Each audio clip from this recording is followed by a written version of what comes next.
এইখানে থাকা মানুষেরা একদিন এমন একটা ভুল করেছিল যার কারণে পৃথিবীতে থাকা নরকের দরজা খুলে যায় এবং সেই নরক থেকে বেরিয়ে আসে ভয়ানক এক দানব, যে কিনা আমাদের পৃথিবী থেকে মানুষদেরকে ধরে তার নরকে নিয়ে যেত। এরপর শেষ পর্যন্ত কি হয়? মানুষরা কি সেই ক্রিয়েচারটাকে মেরে ফেলেছিল, বা মানুষরা কি সেই ক্রিয়েচারের হাত থেকে বাঁচতে পেরেছিল, নাকি সেই ক্রিয়েচারটা পুরো পৃথিবী ধ্বংস করে পুরো পৃথিবীর মানুষকে নরকে নিয়ে গিয়েছিল? জানতে হলে দেখতে হবে আমাদের আজকের পুরো মুভির এক্সপ্লেনেশনটি। আজকে যে মুভিটার কথা বলছি এইটা হলো দ্য ডেভিল ভ্লো, যেটা 2021 সালে রিলিজ হয়েছে এবং মুভিটা সকলের কাছে বেশ প্রশংসিত হয়েছে। তো চলুন বেশি কথা না বাড়িয়ে আজকের মুভির এক্সপ্লেনেশনটা শুরু করা যাক। আজকে অনেকদিন পর আপনাদের জন্য ভিডিওটা আনলাম। আমাদের চ্যানেলটা কিছুদিন যাবত বেশ ডাউন ছিল, একটা স্ট্রাইক আসছিল, যার কারণে চ্যানেলে ভিডিও আপলোড দিলেও ভিডিওতে তেমন ভিউজ ছিল না, যার কারণে বেশ কিছুটা আপসেট হয়ে বেশ কিছুদিন যাবত ভিডিও দিচ্ছিলাম না। এখন আবার রেগুলার ভিডিও আপলোড দিব। সো আমাদের ভিডিওগুলো যদি রেগুলার দেখতে চান তাহলে অবশ্যই এই ভিডিওতে একটি লাইক করে দিবেন, কারণ আপনার একটি লাইকই পারে আমাদেরকে মোটিভেশন যোগাতে, এবং আপনার একটি লাইক আমাদের চ্যানেলের জন্য বেশ ভালোই হবে। সো ভিডিওটা যদি বিন্দু পরিমাণ ভালো লেগে থাকে তাহলে ভিডিওতে একটি লাইক করবেন। তো চলুন বেশি কথা না বাড়িয়ে শুরু করা যাক। মুভির শুরুতে আমরা ছোট একটা শহর দেখতে পাই, যেই শহরে কয়লা খনিতে খননের কাজ চলছিল। এইখানে কয়লা মাইনিং এ যে ঠিকাদার ছিল তার নাম ছিল সুসম্যান। সে এইখানে তার ছেলে ডেভিডের সঙ্গে কাজ করতে এসেছিল। তখন তার ছেলে তাকে বলে যে ড্যাড, আমি আমার টুলগুলো আনতে ভুলে গিয়েছি। এরপর যখনই সেইখান থেকে সে টুলগুলো আনার জন্য রওনা দেয় তখনই পিছু থেকে একটা ক্রিয়েচার এসে তাকে সেইখান থেকে টেনে নিয়ে চলে যায়। সুসম্যান তার ছেলে চিৎকার শুনে তাকে বাঁচাতে যায়, কিন্তু সেই ক্রিয়েচারটা তখন সুসম্যানের উপর আক্রমণ করে সুসম্যানকে মাটিতে ফেলে দেয় এবং সেই ক্রিয়েচারটা তার ছেলেকে সেইখান থেকে টেনে কোথাও চলে যায়। এরপর আমরা সেই ক্রিয়েচারের শুধুমাত্র গর্জনই শুনতে পাই এবং তার গর্জন ছিল অত্যন্ত রকমের ভয়ানক। আসলে এইখানে কয়লার খনিতে খননের কাজ চলছিল, যার কারণে মাটির নিচ থেকে সেই ক্রিয়েচারটা পৃথিবীতে চলে এসেছিল, যেই ক্রিয়েচারটা কিনা সুসম্যানের উপর আক্রমণ করে তাকে পঙ্গু করে দিয়েছিল এবং তার ছেলেকে মাটির নিচে টেনে নিয়ে গেল। এরপর এইখানে কিছু বছর কেটে যায় এবং সিন শিফট হলে আমরা একটা মেয়েকে দেখতে পাই যার নাম ছিল আরিয়ান, এবং সে ছিল একজন অ্যাডভেঞ্চার প্রিয় মানুষ, এবং সেই মেয়েটির উপর কয়েকজনকে গাইড করার কাজ এসেছিল, এবং সেই মেয়েটির কাজ সেই কয়লার খনিতে এসেছিল যেইখানে সেই ক্রিয়েচারটা ছিল। এরপর সেই মেয়েটা সেই জায়গা সম্পর্কে রিসার্চ করতে শুরু করে দেয়। সেইটাকে নিয়ে সে অনেক রিসার্চ করার পর জানতে পারে যে সেই জায়গাটাকে ম্যাপ থেকে সরিয়ে নেওয়া হয়েছে। এজন্য সে সেই শহরের কিছু পুরনো আর্টিকেল এবং কিছু কাগজপত্র পড়তে শুরু করে। সেইখান থেকে সে জানতে পারে যে কিছু বছর আগে সেই কয়লার খনিতে আগুন লেগে গিয়েছিল, যার কারণে অনেক মানুষ মারা গিয়েছিল এবং কয়েকশো মানুষ সেইখান থেকে নিখোঁজ হয়ে গিয়েছিল। এরপর আমেরিকান সরকার সেই কয়লা খনিটাকে পুরোপুরিভাবে বন্ধ করে দেয়, কিন্তু সেইখানকার লোকেরা এইটা বিশ্বাস করতো যে সেই কয়লার খনিতে সরকার হয়তো গোপন কোনো মিশন চালাচ্ছে, যার কারণে সেইখানে জনসাধারণের প্রবেশ নিষেধ করে দিয়েছে এবং সেই জিনিসটা সম্পর্কে সেইখানে থাকা কেউই কোনো কিছুই জানতো না। এরপর ড্যারিন নামে সেই ছেলেটির সঙ্গে এবং আরো 3 জন লোকের সঙ্গে সেই কয়লার খনির উদ্দেশ্যে রওনা দিয়ে দেয়। এরপর তারা 3 জন সেই গাড়িটা করে সেই টাউনের ভিতর চলে আসে। এরপর সেইখানে থেকে একটা লোকাল স্টোরে যায়। এরপর সেই স্টোরের মালিকের কাছ থেকে সে সেই জায়গাটা সম্পর্কে জানার চেষ্টা করে। তখন সেই দোকানদার বেশ কিছুটা অবাক হয়ে তাকে জিজ্ঞেস করেছে, কোন মাইনের কথা বলছো তুমি? এখানে তো কোনো মাইনই নেই। এইখানে বুঝতে পারে যে দোকানদারটা তাকে মিথ্যা কথা বলছে। এরপর দোকানদার তাকে বলে যে তুমি যে রাস্তা ধরে এসেছো ঠিক সেই রাস্তা ধরে আবার ব্যাকে চলে যাও, এতেই তোমার মঙ্গল হবে।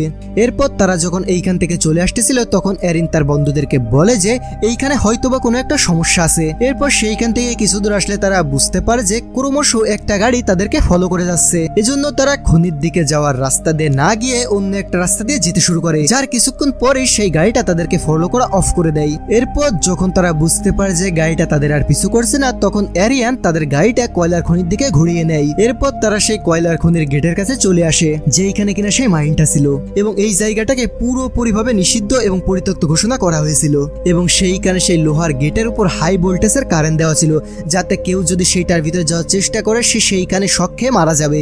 এবং এটা দেখে আমরা বুঝতে পারছি যে এইটার ভিতরে হয়তোবা এমন কোনো জিনিস আছে যেটা সরকার কাউকে দেখাতে চাচ্ছে না এবং সকলের থেকে আলাদা লুকিয়ে রাখতে চাচ্ছে। এইটার ভিতর কি রহস্য লুকিয়ে আছে সেইটা আমরা সামনে জানতে পারবো। ভিডিওটা কন্টিনিউ করুন। এরিয়ান তখন ভাবতে শুরু করে যে তারা সেই মাইনের ভিতর কিভাবে পৌঁছাবে। তারপর তারা তাদের পাশে একটা গাছ দেখতে পায়। এরিয়ান তখন সেই গাছের সাহায্যে তার বন্ধুদের এবং নিজেকে নিয়ে ওই পাশে চলে যায়। এরপর তারা হাঁটতে রাত হয়ে গেলে তারা 3 জন এক জায়গায় বসে কথাবার্তা বলতে শুরু করে। ড্যারেন তখন তাদেরকে বলে যে এইখানে প্রথমে একটা শহর ছিল, যেই শহরটা কিনা হঠাৎই এইখান থেকে গায়েব হয়ে যায়। হয়তো এইখানে বড় সড় রকমের কোনো একটা দুর্ঘটনা ঘটেছিল, যার কারণে এইখানে সবকিছু ধ্বংস হয়ে গিয়েছিল। কিন্তু তার বন্ধুরা তার উপর মজা নিয়ে বলে যে আমাদের তো মনে হচ্ছে না এইখানে কোনো একটা শহর ছিল। তখন তাদের মধ্যে একজন তাকে আরো বলে যে আমার মনে হচ্ছে আমেরিকান সরকার হয়তো এইখানে কোনো একটা সিক্রেট মিশন করছে, যার কারণে এইটা আমাদের থেকে লুকিয়ে রাখা হয়েছে এবং এইখানে আগুন লাগিয়ে সেইটাকে গুজব হিসেবে চালিয়ে দেওয়ার চেষ্টা করেছে, এবং যার কারণে এইখানে অনেক বেশি পরিমাণে মানুষ মারা যায়।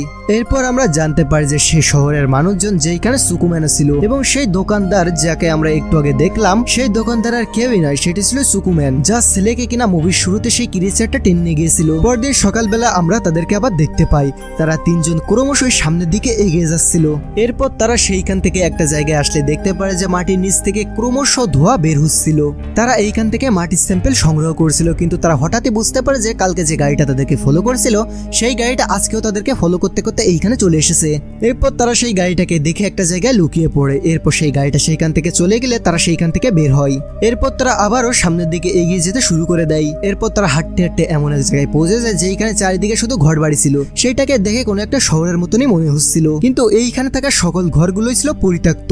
এরপর তারা সেইখানে এমন একটা ঘর খুঁজে পায় যেটার অবস্থা অনেক ভালো ছিল এবং সেইটাকে দেখে মনে হচ্ছিল যে এইখানে মানুষজন এখনো বসবাস করে। তারা ভিতরে গিয়ে দেখতে পায় যে সেই ঘরের ভিতর গ্যাসের কিছু নমুনা রয়েছে। এরপর যখন তারা ঘরের ভিতর ঢুকে পিছনের রাস্তা দিয়ে বের হয় তখন তারা তাদের সামনে মাইনটাকে দেখতে পায় এবং তারা এই মাইনটাকে দেখে অনেক অনেক বেশি খুশি হয়ে যায়। এরপর তারা সামনের দিকে এগিয়ে গেলে বুঝতে পারে যে মাইনের ভিতর ঢোকার রাস্তা পুরোপুরি ভাবে শিকল দিয়ে বাঁধা রয়েছে এবং সেইখানে লোহার পাইপ দিয়ে আটকানো রয়েছে এবং সেইটার উপর হাই ভোল্টেজ বিদ্যুতের শক দেওয়া রয়েছে। কিন্তু তারা এইখানে সেই বিদ্যুতের লাইনটাকে ডিসেবল করে সেই মাইনের দরজাটাকে খুলে দেয়, যার পর তারা একটা দড়ির সাথে একটা ক্যামেরা এবং একটা মাইক্রোফোনকে নিচে পাঠিয়ে দেয়। তারা এইখানে কিছু তো দেখতে পারছিল না, কিন্তু তারা বুঝতে পারে যে ভিতরে হয়তোবা কোনো কিছু রয়েছে, যেটা চিৎকার তারা এইখান থেকে শুনতে পাচ্ছিল এবং তারা এইটাও বুঝতে পারে যে ভিতরে হয়তোবা কোনো মূল্যবান ধাতু রয়েছে। এরপর যখন তারা মাইক্রোফোনের মাধ্যমে আরো ভালোভাবে শোনার চেষ্টা করে তখন তারা এইখানে ভয়ানক ভয়ানক জোরে জোরে সব আওয়াজ শুনতে পায় এবং এইখানে যার কানে হেডফোন ছিল তার কান এইখানে সেই আওয়াজের কারণে ভয়ঙ্কর রকমের ব্যথা শুরু হয়ে যায়। যখন তারা এই আওয়াজের তেজ মাপ করে তখন তারা বুঝতে পারে যে এইটার তেজ অনেক অনেক বেশি ছিল। এইখানে থাকা একজন সায়েন্টিস্টের পা সেই দড়িটার কাছেই ছিল, যে দড়ির মাধ্যমে তারা সেই মাইক্রোফোনটাকে নিচে ফেলেছিল। হঠাৎ সেই দড়িটা কেউ একজন টান দেয় এবং সেই সায়েন্টিস্টের পা সেই দড়ির সাথে আটকে যায় এবং সে সেই দড়ির সাথে করে মাইনের ভিতরে পড়ে যায়। এরপর তারা ভিতরে থাকা জিনিস দেখার ট্রাই করছিল, কিন্তু ভিতরে অনেক বেশি অন্ধকার ছিল, যার কারণে তারা ভিতরে থাকা কোনো কিছু ঠিকভাবে দেখতে পাচ্ছিল না। যার কারণে এরিন যে ছিল তাদের গাইড সে সাথে সাথেই তার একজন সঙ্গী কিনে সেইখানে নিচে রওনা দিয়ে দেয়। এরপর তারা দুইজন নিচে নেমে দেখতে পায় যে চারিদিকে শুধুমাত্র গ্যাস আর গ্যাস এবং সেইখানে সেই ক্রিয়েচারটা ভয়ঙ্কর রকমের সব আওয়াজও করছিল, যেইটার মাধ্যমে সে বুঝতে পারে যে এই জায়গাটা অনেক বেশি ভয়ঙ্কর এবং এইখানে আসা তাদের অনেক বড় ভুল হয়েছে। এরপর আমরা দেখতে পাই যে সেই গাড়িটা যেই গাড়িটা তাদেরকে 2 দিন ধরে পিছু করছিল সেই গাড়িটা এই জায়গা পর্যন্ত পৌঁছে গিয়েছে। এরপর সেই গাড়িটা তাদের কাছে চলে আসে, যেই গাড়ি থেকে একজন সেইখানকার স্থানীয় ব্যক্তি বাইরে আসে এবং এটা দেখে সে অনেক বেশি রেগে যায় যে এই গাধা লোকেরা সেই দরজাটাকে ভেঙে ফেলেছে। তখন সে অনেক রেগে মেগে তাদেরকে বলে যে তোমরা এটা কেন করেছো, এইটা করা তোমাদের একদমই উচিত হয়নি। এরপর সে সেইখানে থেকে দড়ি কাটতে শুরু করে, যে দড়ি দিয়ে এরেন এবং তার একজন সঙ্গে নিচে গিয়েছিল। আসলে সে এইটা জানতো না যে নিচে এখনো পর্যন্ত 2 জন লোক বেঁচে আছে। এরপর এরেন যখন বুঝতে পারে যে দড়িকে কেউ কেটে দিয়েছে তখন সে বুঝতে পারে উপরে হয়তোবা কোনো একটা ঝামেলা হয়েছে। এরপর সেই লোকটা দ্বিতীয় রশিটা কাটার আগেই উপরে থাকা আরেকজন লোক সেই লোকটাকে মেরে বেহুশ করে দেয়। এরপর এরেন দ্বিতীয় রশিটা দিয়ে কোনোভাবে উপরে উঠে আসতে সক্ষম হয়। এরপর তারা উপরে উঠে বুঝতে পারে যে এইখানে আসা তাদের কত বড় ভুল হয়েছে এবং তারা এইটা অনুমান করে যে ভিতরে হয়তোবা কোনো বড় সড়ো একটা দানব থাকতে পারে। আরিয়ান তখন তাদেরকে বলে যে আমাদের এইখান থেকে দ্রুত পালিয়ে যেতে হবে।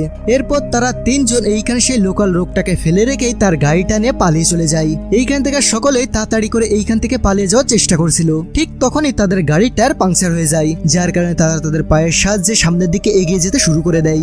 এরপর রাত হলে সেই লোকাল স্থানীয় ব্যক্তিটির জ্ঞান চলে আসে।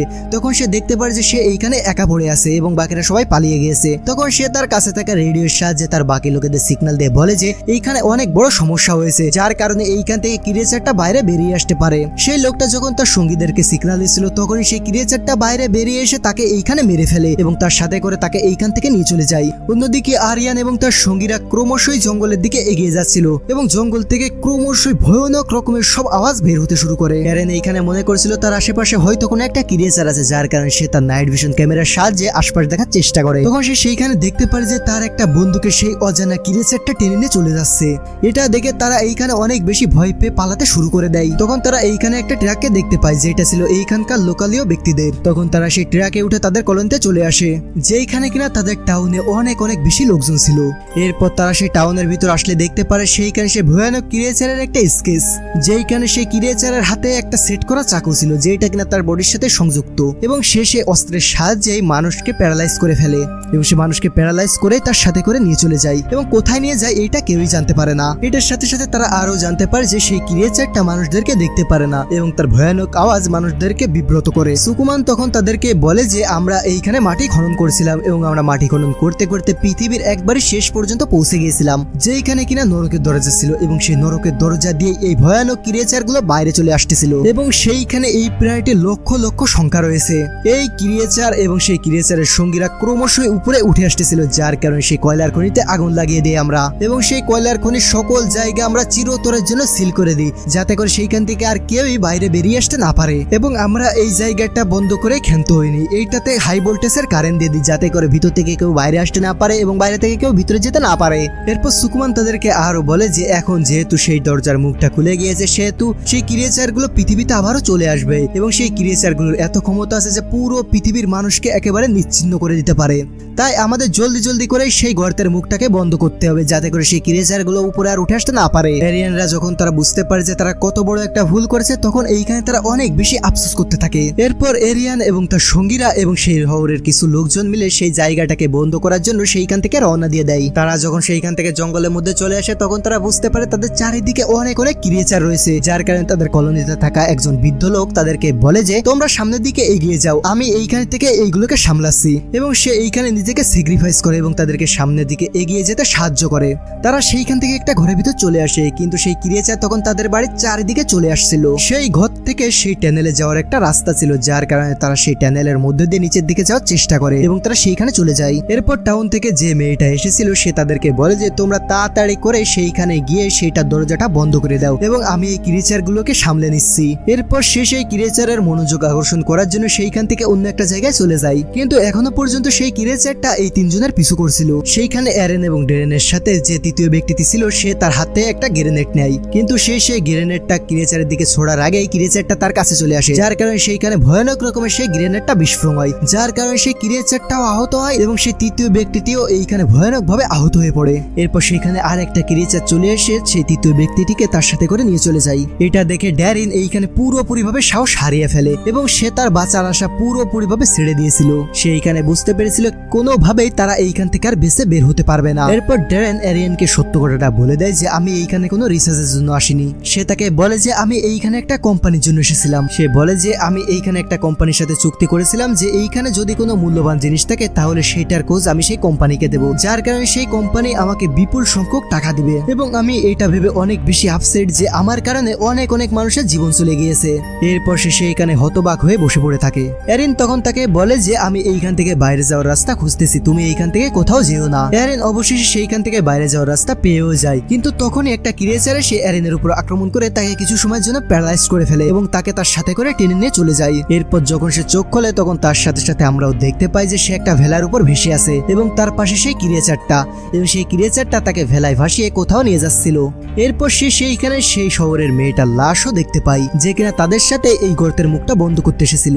তখন এরেন দেখে যে সেই ক্রিয়েচারটা আরো একটা বড় ক্রিয়েচারের কাছে তাদেরকে নিয়ে চলে আসছে। এইখানে ড্যারিন তার আরেকটা বন্ধুকে দেখতে পাই, যাকে কিনা জঙ্গল থেকে সেই ক্রিয়েচারটা টেনে নিয়ে গিয়েছিল এবং এইখানে যে বড় ক্রিয়েচারটা ছিল তার কাজে ছিল মানুষদেরকে খেয়ে সন্তান উৎপন্ন করা। আসলে মাটির গভীরে বসবাস করা এই প্রাণীগুলো এমন প্রাণী যেটা সম্পর্কে মানুষ কিছুই জানে না এবং তারা পিঁপড়ার মতো তাদের কলোনিতে থেকে তারা তাদের জনসংখ্যা বৃদ্ধি করছে, যাতে করে তারা পৃথিবীতে ছড়িয়ে গিয়ে পুরো পৃথিবীতে রাজ করতে পারে। এরপর এরিয়ানের বন্ধুকে সেই ক্রিয়েচারটা খেয়ে ফেলে। এরপর এরিয়ানের পালা চলে আসে। এরি তখন দেখতে পায় যে তার পাশে একটা গ্রেনেড পড়ে আছে। তখন সে সেই গ্রেনেডটাকে উঠিয়ে সেই ক্রিয়েচারের মুখের ভিতর ফেলে দেয়, যার কারণে সেই ক্রিয়েচারের পিঠের ভিতর ভয়ঙ্কর রকমের একটা ব্লাস্ট হয় এবং সেই ব্লাস্টের কারণে তাদের রানী মানে সেই বড় ক্রিয়েচারটা মারা যায় এইখানে। এরপর তারা সেইখান থেকে পালাতে পালাতে একটা জায়গায় চলে আসে যেইখান থেকে বাইরে যাওয়ার রাস্তা ছিল। এরিন তখন দেখতে পায় যে সেইখানে সেই দড়িটা এখনো পর্যন্ত ঝুলছে, যার কারণে সে সেইটা দিয়ে উঠতে শুরু করে দেয় এবং তার পিছু পিছু ড্যারিনও উঠতেছিল, কিন্তু সেইখান থেকে ছোট ক্রিয়েচারটা এখনো পর্যন্ত বেঁচে ছিল। সে তখন তাদের পিছু পিছু উঠতে থাকে। ড্যারিন তখন বুঝতে পারে যে তারা দুইজন এইখান থেকে কোনোভাবে বেঁচে উপরে উঠতে পারবে না, যার কারণে সে এরিনকে বাঁচানোর জন্য নিজের জীবন স্যাক্রিফাইস করে দেওয়ার কথা ভাবতেছিল। ড্যারিন তখন এরিনকে বাঁচানোর জন্য নিজের দড়িটা কেটে দেয়, যার ফলে সেই ক্রিয়েচারটা এবং ড্যারিন তারা দুইজনে নিচে পড়ে যায় এবং এরিয়ান কোনোভাবে উপরে উঠে আসতে পারে। এবং সেইখানে আসলে সে দেখতে পায় সেই কলোনির অনেক অনেক মানুষ সেইখানে ছিল এবং সেইখানে লুইসও ছিল। এরপর এরিয়ান সেই গর্ত থেকে বাইরে বেরোনোর সাথে সাথে সেই গর্ত থেকে অনেক অনেক ক্রিয়েচার বাইরে বেরিয়ে আসতে শুরু করে এবং যেই ক্রিয়েচারই বাইরে আসতেছিল সেই কলোনির লোকজন সেই ক্রিয়েচারের গায়ে আগুন ধরিয়ে দিচ্ছিল এবং সেই ক্রিয়েচারটা সেইখানেই পুড়ে মারা যাচ্ছিল। এরপর তারা কয়েকজন মিলে সেই দরজাটাকে আরো একবার বন্ধ করে দেয়, যেটাকে কিনা এরিয়ান এবং তার সঙ্গীরা মিলে খুলে দিয়েছিল। এরপর তারা সেইখান থেকে বাইরে বেরিয়ে আসে। সুকমান তখন এরিকে বলে যে তোমার কাছে দুইটা পথ খোলা আছে, একটা হলো তুমি এইখান থেকে বাইরে গিয়ে পুরো পৃথিবীকে জানিয়ে দাও যে এইখানে ভয়ানক ধরনের কিছু ক্রিয়েচার রয়েছে যেটা কিনা এইখানে থাকা সকল মানুষদের মেরে ফেলছে, আর দ্বিতীয় পথ হলো তুমি আমাদের সাথে আমাদের কলোনিতে থেকে গিয়ে সেই ক্রিয়েচারদেরকে বাইরে যাওয়া থেকে আটকাও এবং পৃথিবীর মানুষদেরকে রক্ষা করো। এখন সিদ্ধান্ত তোমার কাছে, তুমি কোনটা বেছে নিবে? আরিয়ান তখন তাকে বলে যে আমি অবশ্যই আপনাদের সাথে আপনাদের কলোনিতে থেকে মানুষদেরকে রক্ষা করব। এরপর সে এইখান থেকে তাদের কলোনিতে চলে আসে এবং এটার সাথে সাথে এই মুভির গল্পটা এইখানে শেষ হয়ে যায়। মুভির কাহিনীটা কেমন লাগে সেটা কমেন্ট করে জানাতে ভুলবেন না। দেখা হবে আগামী কোনো ভিডিওতে, সেই পর্যন্ত ভালো থাকুন, সুস্থ থাকুন, আল্লাহ হাফেজ। এবং আমাদের চ্যানেল নতুন থাকলে অবশ্যই আমাদের চ্যানেলটি সাবস্ক্রাইব করবেন। ভিডিওতে ভালো লাগলে ভিডিওতে লাইক করবেন।